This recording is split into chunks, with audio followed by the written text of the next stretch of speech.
Welcome back to the Montgomery Companies podcast. I'm your host, Jordan Montgomery, and today I'm with the guy that I've followed for many years, but is a newer friend, a guy by the name of Chad Greenway. I'm going to give a shout out to our mutual friend, Eric Wood, for connecting us and putting us in touch. Let me tell you about Chad. Chad played 11 years in the NFL for the Minnesota Vikings. He's a former Pro Bowler and a first-round draft pick from the University of Iowa, where he was a first-team All-American. Chad is now a partner with Grey Duck Spirits and Grey Duck Vodka, and he's leading through charitable work in the Lead the Way Foundation. We're going to talk about that. It's also important to know that Chad was a nominee for the Walter Payton Man of the Year Award, one of the truly special awards in the NFL, handed out each year to an NFL player for service and charity. Finally, Chad is married to Jenny. He is a proud girl dad to 4 awesome daughters who are making big-time noise in the world of sports. We're going to talk about the Greenway gang, but at this time, we want to welcome Chad Greenway to the show. Chad, thanks for being with us. You bet. Yeah, thanks for being on. Thanks for having me on. I guess it's exciting. I get to know you're a massive Hawkeye fan and a Rube like myself now. So now that my playing days are over, I'm just a Rube like you. Well, no, we have a ton of Hawkeye fans who are listening, and I grew up a diehard Hawkeye fan. I think most people listening to the show probably know that about me. And we've had some great former Hawkeyes on the Montgomery Companies podcast. We trust this will be an episode that is well received. You know, what I find interesting, Chad, when I think about your background is you grew up in South Dakota, and I remember when we recruited you to the University of Iowa, it was kind of like, who's this South Dakota kid that played 9-man football? I think you had one scholarship offer. And to me, what stood out about your journey is that you played the game and lived your life with a heart of gratitude and kind of a posture of humility. I remember you said this in an interview, the first time you played 11-man football was when you got to the University of Iowa, which is crazy to me for a guy that goes on to have a Pro Bowl career in the NFL over an 11-year span. So could you take us back to the days and just help us understand your background growing up in South Dakota? Yeah, kind of set the scene. I mean, Mount Vernon's a town just off of I-90 heading west through South Dakota. If you get past the Corn Palace in Mitchell, we're the next town.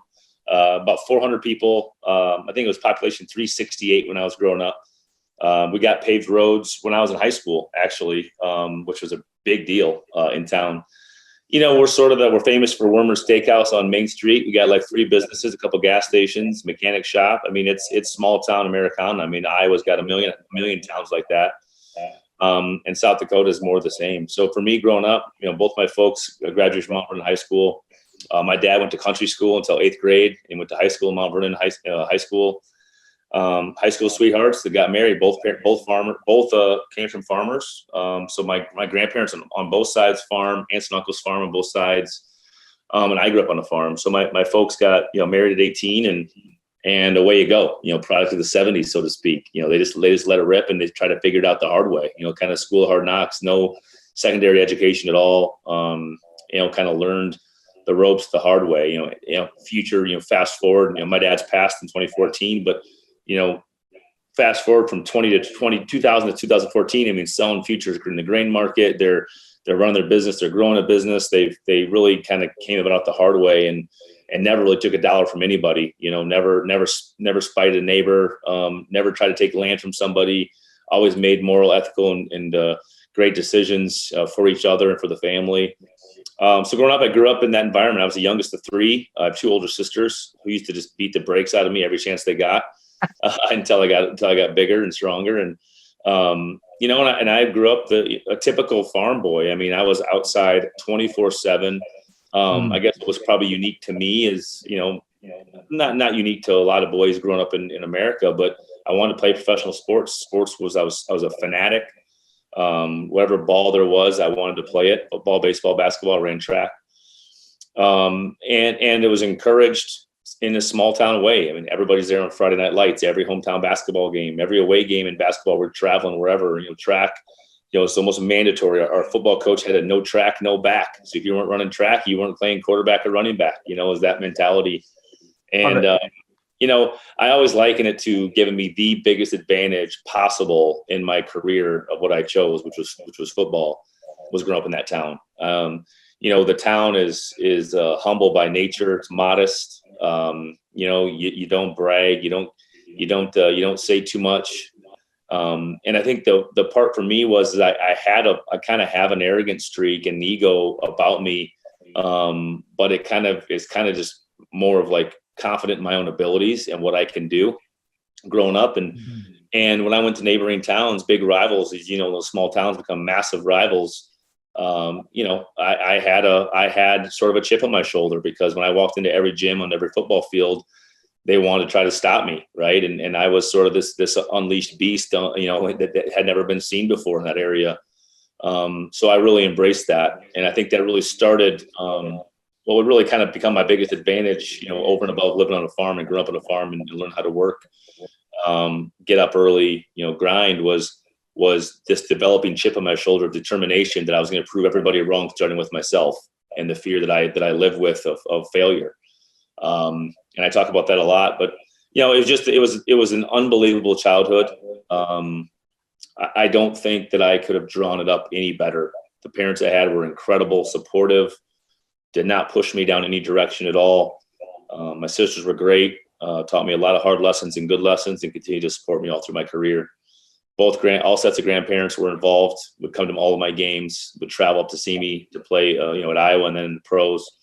Aunts and uncles, extended family were always involved. It's just incredible childhood. Man, I love the way you talk about where you came from. Some would say you were the best athlete ever to come out of the state of South Dakota. You have this decorated high school playing career. In fact, I think the Iowa coaching staff came to visit you in the middle of the snowstorm to give you your only Division I offer. Is that right? Yep. So they come see you in the snowstorm. They give you a scholarship offer to the University of Iowa. You have this incredible career at the University of Iowa. Kirk Ferentz goes on to call you one of the most coachable players he's ever been around. And I want to spend some time on that. I believe the first step in learning to lead is learning to follow. And you clearly learned to follow at a really young age. You were coachable. You were open-minded. I also believe that leaders grow leaders. So I want to spend just a little bit of time on what it was like to learn from Coach Ferentz, the late Norm Parker, Phil Parker. What did you learn from some of those great coaches that you were able to spend time with? Yeah, I think my developing leadership started on the farm, and I don't want to pass up my folks and the opportunities. So when I was growing up, the responsibilities I had, the chores I had, so to speak, they mattered. They mattered for our livelihood. They mattered for our business. They mattered for our farm to be successful. It's a fixing fence, loading pigs, moving cows, cutting teeth and tails, whatever it was, right? It was just part of my chores, but it was a responsibility that mattered. And I think when you give kids responsibilities that matter at 8, 10, 12, 14 years old, you have a sense of responsibility to people other than yourself. And again, your position on you have to lead to learn how to, have to follow to learn how to lead. There's no question about that. You go load pigs with 5 of your family members, 6 of your family members, and you got to find your position in that line, that cog in the wheel to hold the line and do it right. And watch your dad and mom work and interact and fight and make up and do all the things that leaders and followers and teammates all do. And then you do your role to the best. And the best part about loading pigs was you got to swear as a kid. That was the one spot you could do it and get away with it because mom and dad would just give you a look instead of give you a licking. But so when I went to the recruiting process, it was funny because my parents had such a good barometer of what a good person was who's coming into our home. So when Reese Morgan walks into your home, you know what you're going to get. When Kirk Ferentz walks into your home, they trusted him. They leaned into that and they could feel it. And other guys, they didn't. There was a couple of guys that came in and they didn't have the same feeling. So when we went down to Iowa City and started kind of that process and I get offered a scholarship, I actually got offered a scholarship when Kirk Ferentz was legitimately pulling on his khakis to coach against Northwestern in 2000. 2000 when we upset Northwestern at Kinnick. Northwestern was ranked like 12th or 14th in the country, and we beat them. And he was literally pulling his khakis to explain to me how they're going to have a scholarship available for me. And this was late in my senior year. I mean, you're talking November of my senior year, I get my only scholarship offer. And I didn't realize at the time how lucky I was, how fortunate that program was the one to offer me. Nebraska asked me to walk on, some other places asked me to walk on, but for it to be that man in that setting, in that environment, to know what ride I was going to take after that, there's a lot of life is about luck, and you can argue all day long about making your luck or creating your luck or karma works in weird, mysterious ways. But that man, I owe everything to that program and that decision for them to offer me a scholarship. But then I get into camp, and I just want to take a quick gander into my mindset. I was the only Division I football recruit in South Dakota. I was a very quote unquote famous name from a small town, and there's a lot of pressure I put on myself to go not only make it to Iowa but also go play. Become something, not just a guy who's on the sidelines, but to really to go make it. And I had such a fear of failure that really drove me when I went to Iowa. And I went there and I just went as hard as I could. I didn't know any better, right? And went as hard as I could at everything I did. And I think it sort of becomes cliche in sports because everybody's always trying to grind and compete and do it, snap after snap or play after play or day after day. And I think what I was able to separate myself was, again, the farm mentality of working every day as hard as you can, but never getting to reap the reward. That reward is kind of down the path. And too many kids started to look down the path instead of what was right in front of them. And I was able to kind of just secure the bag every day, just day after day. And I started looking around after a couple months, and I was redshirting. So, I wasn't even on the field yet, but I could just see myself and feel myself separating from everybody else, whether it be a workout or strength or speed or mentality. And it was really, it was maybe my ignorance or my stubbornness to just never stop and to continue to grind and to have this unique ability to focus on the tunnel vision of what's right in front of me rather than get distracted. I think we're two really big assets. And I think then I'll kind of curve into Coach Ferentz and what they created there with Chris Doyle as well, was just this idea that kids can come here and worry about one thing, being as good a football players as they can, being as good as students as they can be, and not get caught up in everything else, and that tunnel vision created an avenue that just breeds for success because you're there focused on one thing and one thing only, and not getting caught up. But probably the first eye-opening thing for me was getting appointed on the leadership council as a freshman. And Coach Ferentz has a great leadership style about trusting young people that are going to do the right things and get a sense of that, and then offer them responsibility, much like the farm, right? You get responsibility as a young person. You need to live up to that. And when Coach Ferentz, when you get appointed to leadership council by being voted on by your peers, and now you're sitting as a freshman, 18-year-old kid from the middle of nowhere, you're sitting with these seniors, right? You're sitting with Robert Gallery, you're sitting with Nate Kading, who's a sophomore at the time, and you're in this group and you're in the conversation and you say, wow, this is a heavy responsibility that I have to live up to. And then I sort of became, amongst many others, it's not just me, amongst many others, sort of the culture bearer, right, of that class, of that program, to say, you know what, we're going to take a bunch of hard scrabble 2-star guys. We're going to do things the right way and the hard way. And we're going to become so mentally stiff that we are not going to give an inch. And we impose our will. That was our saying. That was Norm Parker to transition to Norm. Norm's whole mantra was, we are going to impose our will that we have built over the course of an off season, in a training camp, in the regular season. We are going to impose our will on you, and we're going to rain down no matter what the situation. And it's just going to be this thunder, right? Of we just are not going to say no or be told no. And it just, and that's not something that maybe we were born with it in a sense, but not until you get in that environment where you're able to kind of grow it, right? And culture it. And all of a sudden you look around and you have all these guys that think the same way as you and have the same level of accountability as you. And then you just forge on, and you get bumps in the road, and we're going to find another way, find another path. And it's just an amazing experience. But Norm Parker was probably one of the most influential guys in my life. I mean, it really taught me a lot about humbleness, modesty, especially once I started to have some success in college. It was my sophomore year. We were at Ohio State and we lost a tight game to the Buckeyes. We defensively, looking back, my comments to the media were accurate because defensively we played lights out, and offensively we just couldn't do enough to win the game. And I make the comment to the news media and the print media after the game of, he asked me sort of a leading question. I was pretty green at that time. And he led me right into the trouble. He's like, defense played great today. What else could you guys have done? That sort of mentality. And I just go, yeah, you're right. Defensively, you gave up this many points and this many yards to a really good football team. And, just not sure what else we could have done. And I walk in the defensive meeting the next day, Sunday. And this was probably one of the best lessons I've ever learned. Those comments, which, if anybody's ever known me, like I eat my mistakes like for breakfast all the time. Like I love that because it sharpens me, right? It makes me better. And I've always been that way. It wasn't, but he caught me in a bad moment. I said the wrong thing, and that was just a fact. So I walk in the defensive meeting with probably my 10 worst plays of the game.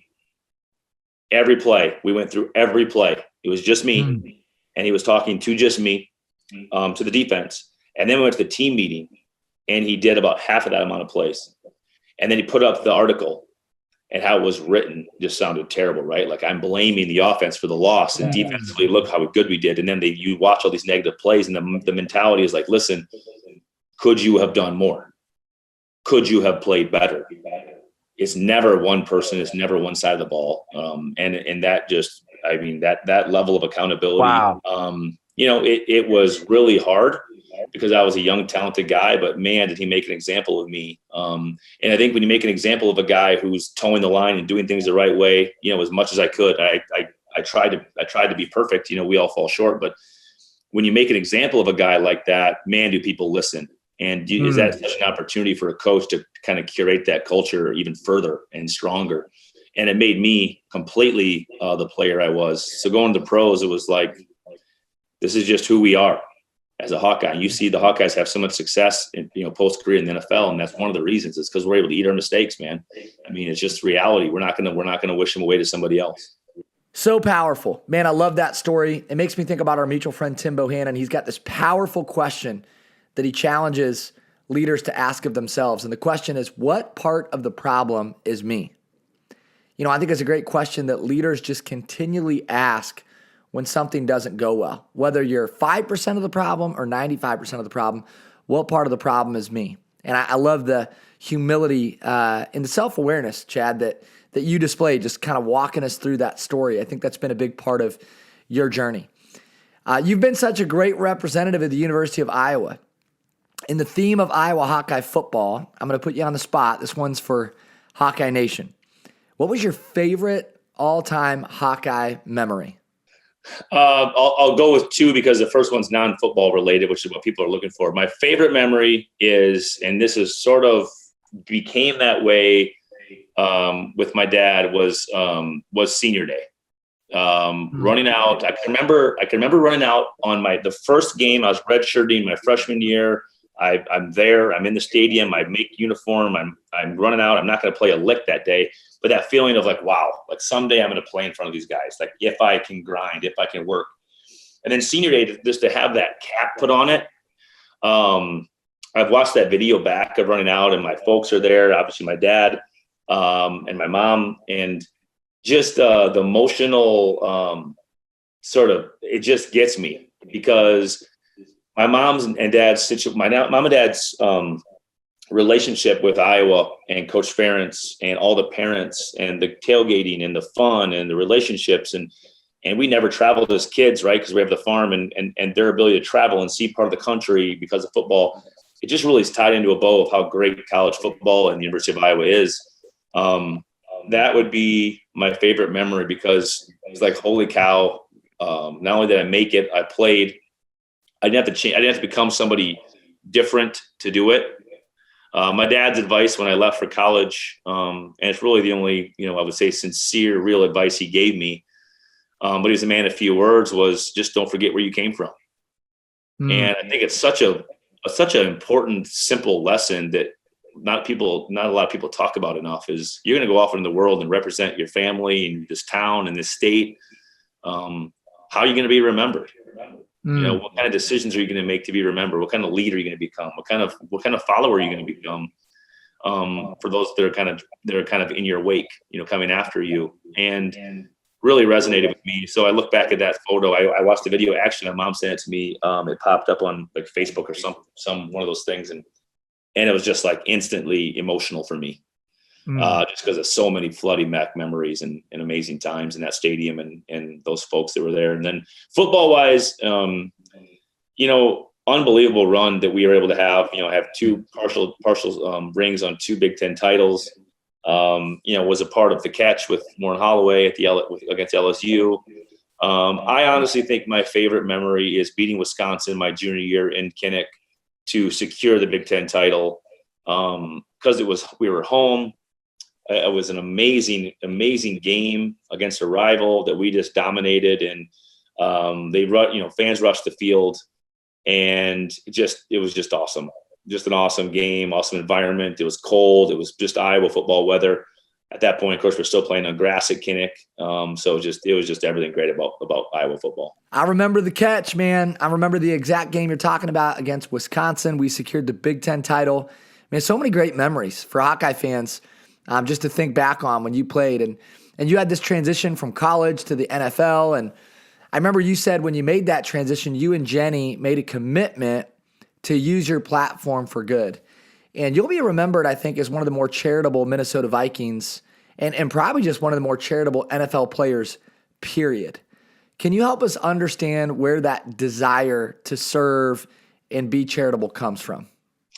It was pretty simple. There's really three different things that play into it. One is, as I learned how to give back, again, I don't want to beat it, I guess I don't want to say it that way. I don't want to beat the drum again, but growing up, we didn't have extra cash or time, a lot of time, but we had food. So my folks would donate either a whole pig or a whole cow to the church, and they would donate the food out from that harvested cow or pig to families to feed them during holidays. So everybody had a meal, everybody had a square meal for the holiday.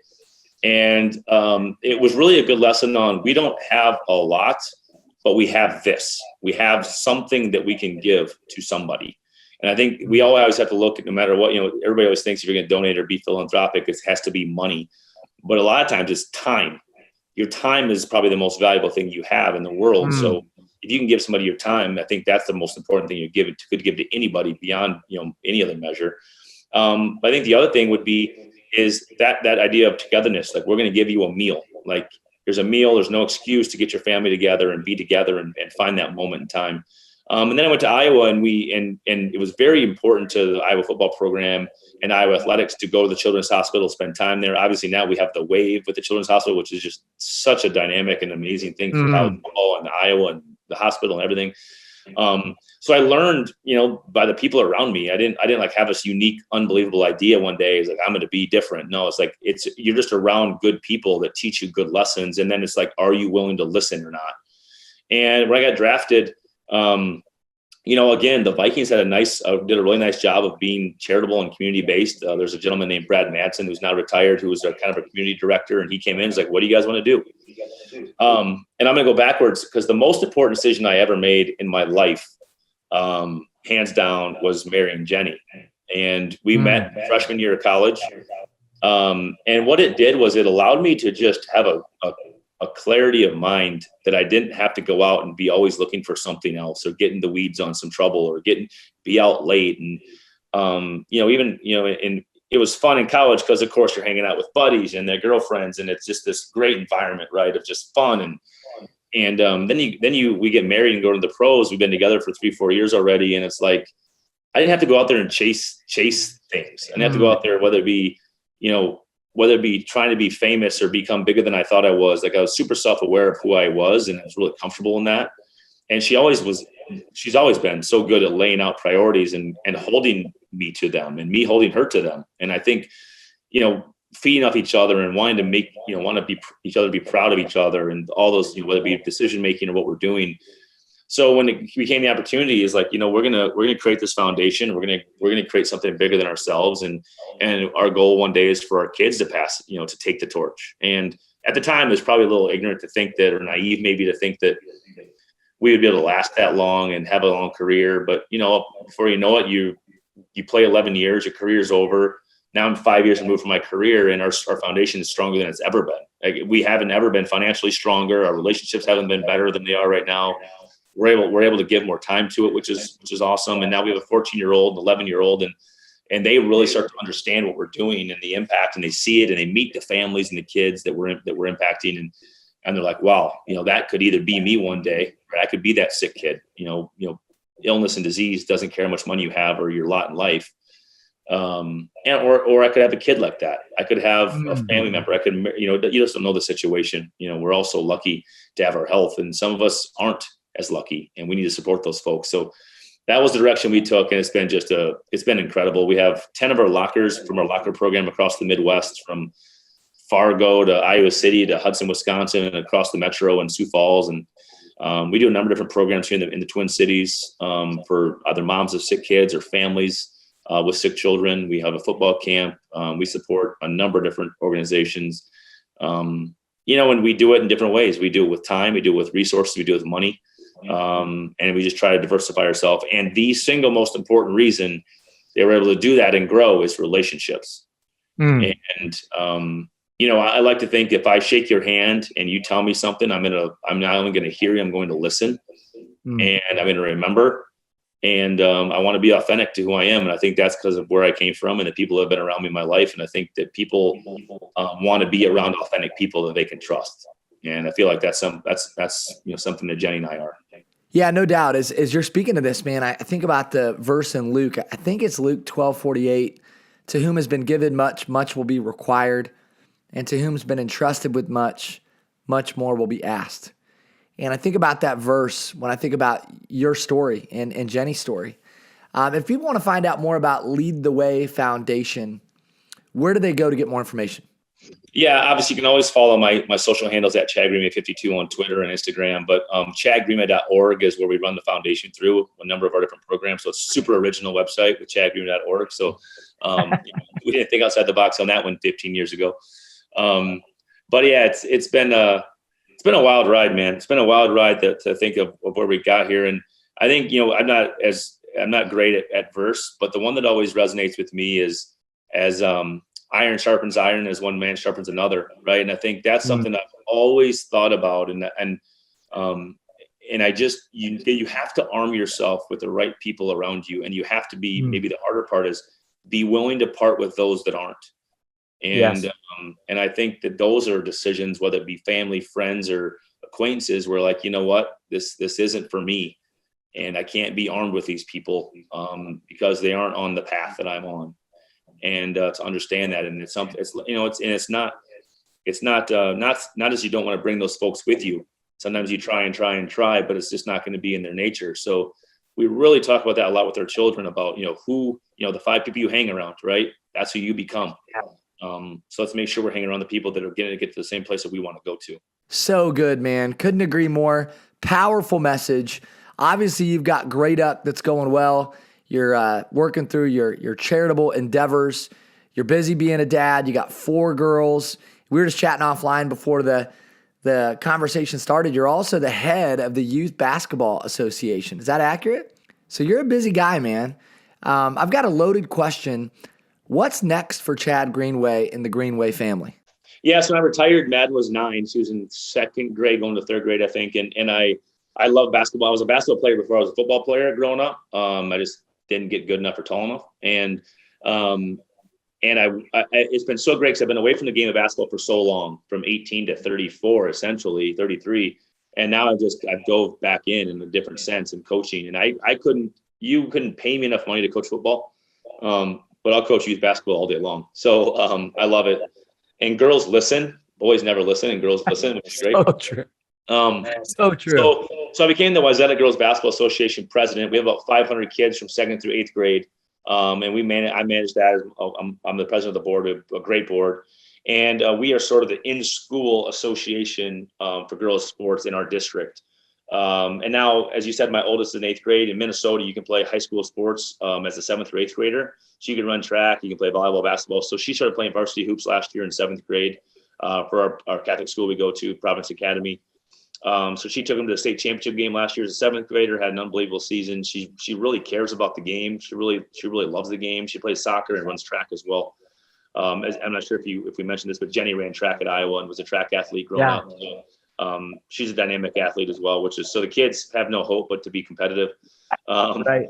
But Madden's she's a unique talent. So she's gotten quite a bit of attention already. So it's been a challenge to manage because it's sort of the opposite of what I had. I was sort of an underdog and under the radar, and so was Jenny. And now Madden sort of got a lot of attention because probably who her parents are, but also her level of ability. She's able to secure a scholarship offer and has a lot of interest. And it's an interesting thing to manage because you want her to be a kid and have fun and embrace being a child. She's 14. But she has this unwavering passion to get better, just a fire. I don't even know if I can describe it. I think I was probably in college when I had that level of fire in my belly to be better. So she's impressive.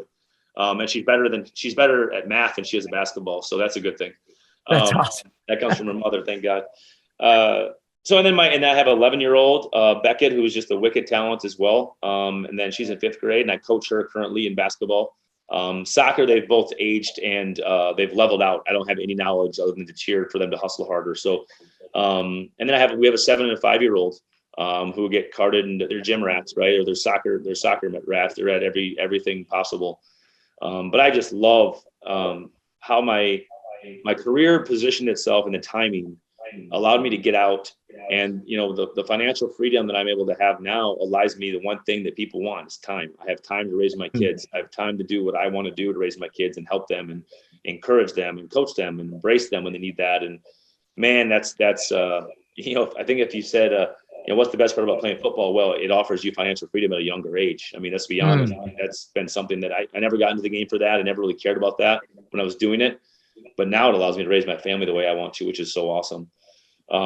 We started a high school sports app last year called, we have in 2 states, called SD Scores and MN Score Feeds. We have 2 high school scoring apps that we launched last year with a couple guys out of South Dakota, which has been super fun. We're in 2 states and looking to expand. We have a number of users. I don't want to give the number, but it's very good, and we're growing rapidly. That's been fun. And obviously Great Duck Spirit. So we have our vodka, Great Duck Vodka. We have Great Duck Seltzer. We're looking to add more to what we're doing. We view Grey Duck as probably more of a regional brand. So Minnesota looking out into the states surrounding. But as we kind of learn the business and understand, we know there's a national profile that we can fit as well. And we're trying to kind of get our heads around that and understand before we invest a bunch of money in the wrong direction. So, but right now, my biggest attention and my biggest focus is the new farm we just bought about 20 minutes from our home here. Awesome. And I love the fact that my life has a little bit gone back to full circle. And I was ripping fence lines out yesterday just because I needed a therapy session. And I went out there for a couple hours and got, had to speak to God and have a little therapy. And it was awesome. It's great, man. Well, when you talk to Chad Greenway, it's like you're just getting started. As much as you've accomplished, there's a fire in your belly, and God's got a bigger plan for your life. We look forward to watching you and Jenny and your family grow and succeed. Anything you want to leave our audience with? Anything that you want us to know before we sign off with Chad Greenway? No, I think I'm 38 now, and as I get older, and I realize more and more, what my dad said and the importance of it, right? With never forget where you came from. And that can mean a lot of things. That can be a pretty loaded statement. If you come from a broken home in an inner city or from a broken home in the country, or you come from an unbelievably wealthy family, backgrounds tell you a lot about who you are, but that doesn't mean that has to be your end result. So never forget where you came from can be, listen, never forget that struggle you went through to get to where you are. Right. Never forget where you came from can be, hey, listen, you were born with a silver spoon in your mouth. That doesn't have to be your outcome. Right. You can grind for whatever you want to grind for. You can let yourself make mistakes. Never forget where you came from can mean you have an unbelievable childhood, but didn't have a lot of extra like me. And you just, I had every, American dream in front of me that I could have. And I had great people around me and great decision makers allowed me to help me make good decisions. And man, I think the last thing would be is marry somebody that makes you better. Marry somebody that pushes you and is willing to say the things, when after the 13th loss of your 3-13 season and you come home and you're sore, tired, beat up, broken ribs, and she says, you got to get up and take the kids to school tomorrow. They have this project due. Make sure you get that done too. I have a workout class to go teach. That's who you need to surround yourself with, not somebody who's going to always feel sorry for you and give you the easy way out. I think marrying the right person to drive you and motivate you is so wildly important. So, obviously the furthest thing from perfect, but the most aware person of that, would probably be the best way to describe me. And again, like I said, in the film room, I tell this to every board member I can talk about, or every CEO of any company. Said, you want your company to achieve or to grow or to get better, or become more efficient. Said, watch film of your performance together and reach a level of accountability that nobody can hide and nobody can point fingers. And that's the NFL world. And that world taught me a lot about myself and a lot about responsibility and how to lead. And it also teaches you, probably more importantly, of who's not willing to do that. And I think that's something that's really important to learn. So I don't know. That's me in a nutshell. My wife thinks I'm an idiot most of the time, but she still likes me. Well, I'm telling you, man, the Norm Parker story will stick with me forever. That was amazing. And I love the way that you talk about your family. My wife and I, we were preparing for the show, and, we do our research. We got our show notes together. And as we're preparing for the show, she says, here's a man who honors his wife. And you do, man. I just want you to know that we see that. We love how you honor Jenny, how you honor your family. Obviously, your family's present in your activities and your charity work. And your business. So just appreciate the way that you honor your girls, and as a fellow girl dad and as a husband, I love the way that you talk about your wife. Well, we want to give a shout out to Eric Wood, another former Pro Bowler. Eric is the reason that you and I got connected. And Eric said this to me, man. He said, you're going to love this about Chad. He's got great humility and he's just down to earth. He is a guy that's remembered where he's come from. And that's you, man. So just appreciate your spirit. Thanks for spending some of your very valuable time with us in the Montgomery Companies community, man. I look forward to staying in touch. I'm a big fan of yours, from all that you're doing, the work at Great Up to your charitable work to how you're leading your family. And just want you to know that we're going to continue to be supportive of the Greenway family and Chad Greenway moving forward. So thanks again for being you, Chad. You bet. Thanks a lot. Thanks for having me on. It's an honor. All right, man. God bless you. Be well. All right. Thank you. This has been another episode of the Montgomery Companies podcast. We want to give our special thanks again to Chad Greenway for your time, energy, effort, and all your valuable insight. Thank you for impacting the Montgomery Companies community. We also want to say thank you to our producers of Storyline Multimedia, James Roth and John Choate. Thank you for all the work that you do behind the scenes. And finally, thanks for listening. Thanks to our audience. We appreciate you tuning in. Thanks for being with us. We would love it if you would like, share, or subscribe to this podcast in an effort that we might move our mission of impact forward. Until next time, be well, be great. Have an amazing day.